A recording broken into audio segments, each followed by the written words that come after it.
Alors, justement, parlons justement du monstre. Il y a la souffrance des parents de la victime, des familles, des relations de la victime. Il y a aussi la souffrance des parents de l'auteur. Oui, Parce que je présume quand même que quand vous vous rendez compte que votre fils a fait une transgression majeure, vous en souffrez. tout à fait. Oui, alors, que dire? Alors, je crois qu'effectivement, c'est pour ça que je disais que d'un côté, pour l'auteur, il se rend bien compte du drame qu'il a causé et du fait qu'il aurait pu lui-même être victime de ce drame. Pour les parents d'abord, c'est la difficulté, la grande douleur, c'est le jugement social. C'est-à-dire que l'image qu'il leur est renvoyée d'être les parents de monstres et par conséquent l'envie que l'on a de les détruire aussi parce qu'ils ont enfanté, ils ont accouché de ce monstre. C'est-à-dire qu'on est sorti de l'humanité là. On est dans la monstruosité. Pour les parents, c'est aussi extrêmement difficile parce que leur enfant a causé un acte irréparable. Parce que, je dirais, quand vous voulez, vous pouvez payer pour rembourser. Quand vous tuez, il n'y a pas de prix à la vie Ouais. humaine et on ne peut pas la restituer. Et par conséquent, le fait d'avoir commis ce crime irréparable est extrêmement douloureux pour les parents qui se rendent compte que eux-mêmes, c'est leur fils qui est auteur, mais que s'ils l'avaient perdu, ça aurait été extrêmement douloureux pour eux et dans des conditions aussi dramatiques. Donc le sentiment, je dirais, de culpabilité, de mal-être par rapport aux parents de l'auteur. Le troisième élément, c'est aussi cette situation de souffrance parce que leur enfant est incarcéré et que même s'ils comprennent avec raison les motifs de son incarcération, il n'empêche qu'ils souffrent d'être séparés de leur enfant, même si la relation avec cet enfant est extrêmement difficile, pénible, douloureuse, conflictuelle. Mais il y a cette souffrance de tout parent attaché à son enfant qui est séparé de lui. Alors évidemment, ils ne l'ont pas perdu, mais ils sont séparés de lui et c'est vrai que ça crée une situation de mal-être. Et le quatrième point, c'est ce sentiment de culpabilité d'être passé à côté de quelque chose. Non, mais si mon enfant a pu faire, c'est parce que moi-même, en tant que parent, j'ai été défaillant. Et par conséquent, cette souffrance est douloureusement vécue par eux parce qu'ils essayent de chercher là où ça a failli. Ils peuvent trouver 10 ou 20 000 raisons. Mais c'est le sentiment qu'ils n'ont pas été à la hauteur. Et cela crée chez eux un sentiment de mal-être intense en disant, mais finalement, si notre enfant est comme ça, c'est peut-être parce qu'il est un peu comme nous-mêmes et que nous avons sécrété en nous cette monstruosité. Et je crois que c'est ce qui est extrêmement douloureux pour les parents d'accepter d'eux-mêmes une telle image des parents, non pas d'un adolescent qui a commis un crime grave, mais les parents de monstres. Et je crois qu'il faut revenir à l'humanité dans cette situation pour sortir de cet affrontement. Parce que tant qu'on est dans la monstruosité, on est dans l'émotion, on est dans une espèce d'hystérie, mais on n'est pas dans la raison, dans la réflexion, qui doit nécessairement être présente. Je veux dire que quelqu'un qui commet un acte grave doit être sanctionné, mais cette personne doit aussi rester un être humain, ne pas perdre son humanité pour ne pas, je dirais, qu'elle soit exclue à jamais de la société. S'il n'y a pas la possibilité de réparation, s'il n'y a pas la possibilité de réinsertion, alors la société est fichue. Et je crois que ce qui est grave à travers justement les réseaux sociaux, c'est cette monstruosité de l'auteur et cette victimisation extrême de la famille du moment, qui fait que finalement qu'on n'a plus des familles humaines qui sont confrontées toutes les deux, l'une a un drame extrême, l'autre a un drame donc important, mais qui n'est pas aussi intense que les parents qui ont perdu, et qu'il y a quelque chose de l'humanité à restaurer là-dedans. Et c'est ce qui permet de vivre ensemble. Quand on est dans la monstruosité, on est dans l'opposition, on est dans l'exclusion. Et on voit d'ailleurs le discours, tout à l'heure, j'ai parlé de la xénophobie. Pour nous, de manière générale, pour tous ceux qui sont xénophobes, l'autre, c'est un monstre. Il n'est pas comme nous, donc il ne peut pas vivre avec nous. Il faut l'exclure. Et je crois que ce qui est grave aujourd'hui dans le monde entier, c'est la tendance à la monstruosisation de De l'autre l'autre. pour faire en sorte qu'il soit exclu de notre. Mais quand nous excluons l'autre, et je rappelle cela, l'excellent livre de Hannah Arendt qui s'appelle Eichmann à Jérusalem, Ouais. où elle dit que si on considère que Eichmann est un monstre, on devient nous aussi des monstres avec lui. Par conséquent, on doit toujours garder, restaurer l'humanité de l'autre pour que nous restions nous-mêmes humains. Et on ne doit pas se confondre avec cette monstruosité. Quand on la met à distance, c'est un peu de nous-mêmes que l'on met aussi donc, à distance. Et je crois que le traitement aujourd'hui des phénomènes de violence par l'exclusion et le désir de détruire les auteurs fait de nous finalement de nouveaux monstres qui vont, je dirais, répondre à la monstruosité, à une autre monstruosité. Et c'est pour ça que la violence est aussi importante et qu'on a du mal donc à la traiter.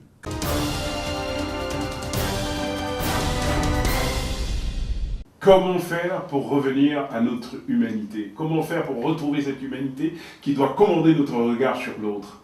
Comment faire que dans notre société, dans cette société créole, dans cette belle société de Guadeloupe, que nous puissions retrouver ce lien, ce quelque chose qui me relie à l'autre. Ce quelque chose qui me relie à l'autre qui a un aspect différent, mais qui est un autre moi-même. Oui. Comment faire?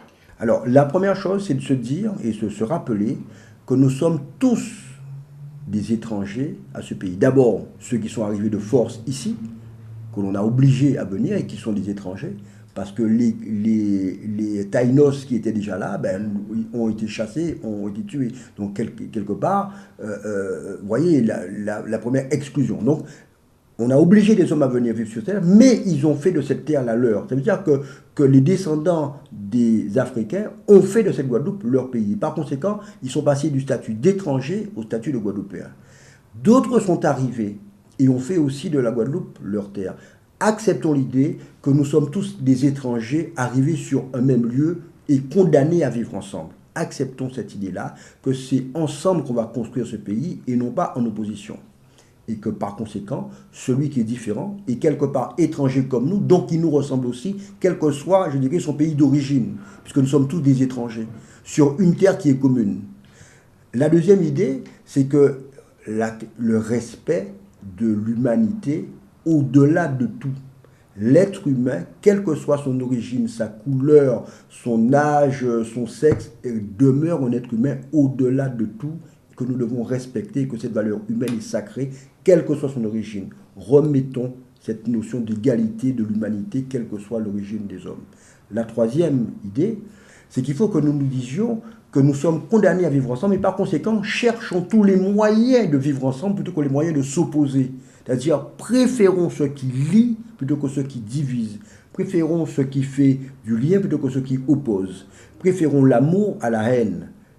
Et je crois qu'il faut que l'on mette en avant cette notion de l'amour humain, en plus de la valeur sacrée de l'être humain, pour faire en sorte que nous puissions vivre ensemble, je dirais, parce que c'est meilleur, parce que c'est important. Je rappelle la phrase de Martin Luther King, « Vivons ensemble comme des frères, sinon nous mourrons ensemble comme des idiots ». Donc je crois qu'il faut remettre en place cette fraternité à travers les êtres humains, quel que soit le pays dont on est originaire, et se dire que cet homme qui arrive va apporter quelque chose de plus à notre humanité, à nous, parce qu'il est différent de nous et qui va nous enrichir. Et par conséquent, il n'est pas là pour manger notre pain ou pour nous déposséder, mais il est là au contraire pour justement nous apprendre des choses que nous ne connaissons pas, pour que nous lui apprenions des choses qu'il ne connaît pas, pour nous enrichir mutuellement, pour construire ensemble cette terre de Guadeloupe, parce que nous sommes obligés de vivre dessus. Nous n'avons pas le choix. Nous n'avons pas le choix. Pas le choix. Merci, monsieur Lucier. Merci.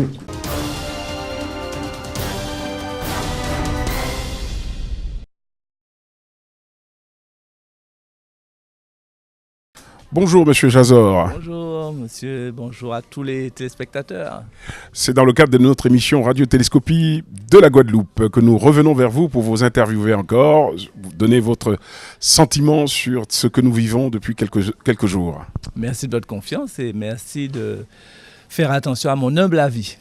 La Guadeloupe a subi depuis quelque temps une succession de tragédies, de drames extraordinaires qui a plongé tout notre département dans un état de stupeur. Des meurtres, surtout ce meurtre du jeune Johan qui a bouleversé tout le monde. Nous sommes venus vous voir il y a quelques mois, vous nous avez donné votre opinion sur ce phénomène de la violence dans notre département. Aujourd'hui, avec les derniers événements, quel est votre sentiment ? Eh bien, mon sentiment, c'est que les mêmes causes produisent les mêmes effets. Et comme les causes même de la violence que nous avons évoquées lors de vos dernières émissions n'ont pas été, supprimées, eh bien, il faut s'attendre, non seulement aujourd'hui, mais demain et tout le temps que ça va durer, à des conséquences, à des suites d'une situation qui, je le rappelle, remonte à un certain nombre d'années, qui est un vrai problème de société, un vrai problème, je dirais, d'aliénation, c'est-à-dire que nous sommes en Guadeloupe des étrangers à nous-mêmes voilà, et ça ne peut générer, avec la faillite des institutions, la perte de confiance totale dans nos institutions et entre nous-mêmes, ça ne peut déboucher que sur de la violence qui, elle, par contre, n'a pas de fond. Je me rappelle encore il y a des années, on se disait quand ça a commencé, bon, quand ce sera suffisamment grave, on va remonter. On a parlé de sursaut, on a parlé de se reprendre, on s'est dit, bon, quand on touchera le fond, on va remonter. Je suis au regret de constater que, en fait, l'histoire n'a pas de fond. Et le dernier drame qui a bouleversé encore dans nos émotions, qui est le drame d'un jeune, parce qu'il y a un double drame. Il y a un jeune qui est assassiné et il y a un jeune qui est assassiné par un jeune. Donc il ne faut pas oublier non plus que l'assassin et la victime sont les deux témoins de deux drames qui n'en font qu'un finalement. Donc cette situation-là ne fera que caler de drames de plus en plus horribles, de mal en pire, voilà, de carib en silla. Vous voulez dire qu'on n'a pas encore atteint le fond, là? C'est ce que vous voulez dire, là? Non, je veux dire qu'on ne l'atteindra pas, parce que le malheur n'a pas de fond.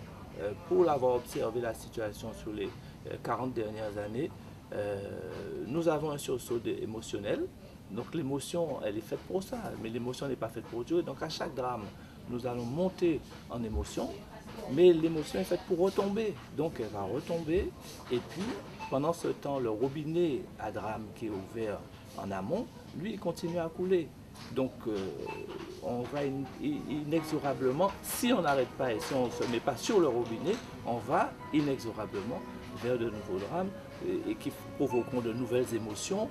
Je me rappelle encore l'émotion qui avait suscité Sandrine Plus Jamais Ça, qui avait été une émotion, voilà, la Guadeloupe s'était soulevée, la situation sociale, économique de la Guadeloupe qui avait été à l'origine des grandes marches du LKP, voilà, c'est une manifestation de grande émotion, et puis voilà, et nous retombons, voilà, et nous continuons comme ça encore. Donc si on veut que les choses changent, il faut aller au robinet et puis mettre de l'énergie pour le fermer. Bien. Il y a quelque chose qui frappe quand même dans notre société, c'est qu'on ne voit pas l'implication des citoyens. Je veux dire, il y a une classe moyenne supérieure aisée dans cette société qui a déserté complètement le débat public, ne s'est jamais saisi. Vous êtes un des rares qui intervient sur cette question de la violence dans notre société. Or, aujourd'hui, c'est pas en nous enfermant derrière nos villas, en nous enfermant derrière nos villas surprotégées, suréquipées, protégées, que l'on évite le problème. Pourquoi il y a cette désertion de la classe qui pourrait éclairer la population entière sur ces questions de la violence dans notre société? À part, bien sûr, les politiques qui, pour d'autres raisons, interviennent. Mais je veux dire, la population elle-même, c'est-à-dire les gens qui pourraient éclairer, pourquoi ils n'interviennent pas? Moi, je crois que, premièrement, il ne faut pas généraliser parce que il y a quand même des gens qui sont des gens de classe aisée qui sont très soucieux de ce qui se passe. On en parle entre nous. Mais nous sommes, tous ceux qui ont certains moyens et ça, enveloppés d'une chape d'impuissance. C'est-à-dire qu'on ne sait pas par quel bout on peut prendre ce truc. Et nous ne croyons pas que nous y pouvons quelque chose. Mais si vous y pouvez quelque chose. Oui, on y peut quelque chose. Mais on a le sentiment qu'on ne peut rien. Parce que justement, les institutions, les ceci, les cela, on ne voit pas sur quoi faire. Donc je crois que la classe dont vous parlez est enveloppée d'un fort sentiment de ne pouvoir rien faire. Et donc il ne reste plus qu'à appliquer la fameuse formule SQP, c'est-à-dire sauf qui peut. On essaie de sauver sa peau. Et moi je rencontre de plus en plus de Guadeloupéens avec qui je parle au sein de la Liboéta et qui me disent c'est sauf qui peut. Moi aujourd'hui je m'occupe que de ma famille. J'ai même parlé avec quelqu'un hier qui me disait moi je ne m'occupe maintenant que de moi. Il ne peut même plus s'occuper de sa famille parce que c'est de l'énergie et il faut en avoir. Donc cette énergie, elle est là, elle demande qu'à être réveillée, mais pour le moment elle est désespérée. Voilà. C'est le désespoir. Mais vous savez, là nous sommes, il y a un intellectuel, pas des moindres, de ce département qui a fait un article que j'ai lu, qui qualifie la Guadeloupe grande poudrière sociale à ciel ouvert. Si nous ne nous impliquons pas pour prendre à bras le corps ce problème, qui le fera à notre place? Oui, alors c'est une poudrière, je suis complètement d'accord, mais ce n'est pas une poudrière qui va exploser, c'est une poudrière qui implose. C'est-à-dire que je ne crois plus, moi, à la grande explosion généralisée. Je crois plutôt qu'on a déjà explosé, mais en interne. Donc ce sont des drames comme nous les vivons au jour le jour. Le dernier, Constantine disait 3 meurtres en un week-end, donc je crois que ça aussi c'est à signaler. Donc on s'habitue au fur et à mesure à quelque chose, mais qui, à mon avis, ne va plus se manifester de façon explosive, mais de façon implosive. Il va falloir qu'on s'habitue à plus de meurtres que ça, parce que nous avons, en ce qui me concerne personnellement, j'estime quand même que nous avons atteint un niveau de violence inacceptable aujourd'hui dans notre société. Eh bien non, et nous l'acceptons. Et puis effectivement, on va s'y habituer parce qu'il ne faut plus compter sur l'émotion, il faut compter maintenant sur la raison. Il va falloir qu'on choisisse collectivement de vivre autrement et de vivre ailleurs, de vivre, je dirais, différemment. Et c'est quand raisonnablement la raison prendra le pas sur l'émotion, sur le coup par coup, que véritablement les fondations profondes vont pouvoir s'installer, que des associations vont pouvoir exiger des médias qu'il n'y ait pas autant d'émissions de violence à n'importe quelle heure, que nous allons exiger qu'une justice sociale s'applique, que nous allons exiger que l'éducation nationale ait les moyens de faire son travail, que nous allons exiger des parents qu'ils fassent le leur et que nous allons exiger que chacun fasse sa part dans cette société. Quand la raison aura suffisamment pris de l'ampleur et de la force, à ce moment-là, les choses changeront. Merci beaucoup.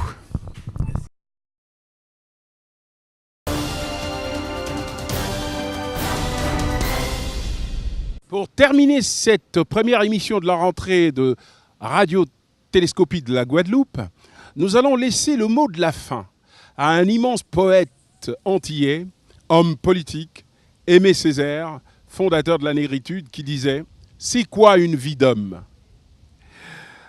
C'est le combat de l'ombre et de la lumière, disait-il. C'est une lutte entre l'espoir et le désespoir, entre la lucidité et la ferveur. Je suis du côté de l'espérance, disait-il, mais d'une espérance conquise, lucide et hors de toute naïveté. Nous aussi. Bonsoir.